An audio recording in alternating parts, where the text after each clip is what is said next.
Hiroshima, on an August morning. The city had not fully awakened. Vendors were setting up their stalls, students were getting ready for school, people were busy with their daily routines. No one knew that in just a few minutes, everything would turn to ashes. High in the sky, a silent American plane appeared, Enola Gay. It dropped what they called Little Boy. No air raid sirens. No warning. Only a blinding white flash, then silence.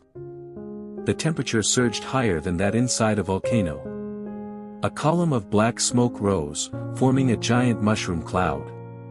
Silhouettes of people were burned into stone walls.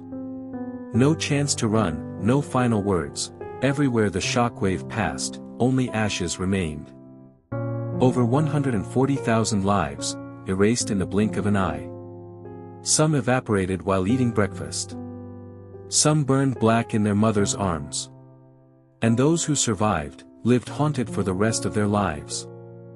A mother recounted, "I held my child and ran, but he no longer had hands to hold on to me."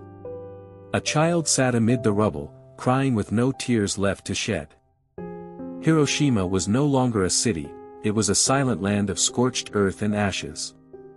But the people there, stood back up. They rebuilt their homes. They told their story, not to cast blame, but to remind the world of the cost of war, and the ultimate limits of human power. It wasn't just the explosion that ended the World War. It was the moment humanity saw its own true face, in a light too bright, and a darkness too deep. If you're still listening at this point, thank you, because you are holding on to a part of human memory that must never be forgotten. Please like, comment, and subscribe if you want to join me in continuing to retell the stories that history left behind, in tears, and in hope.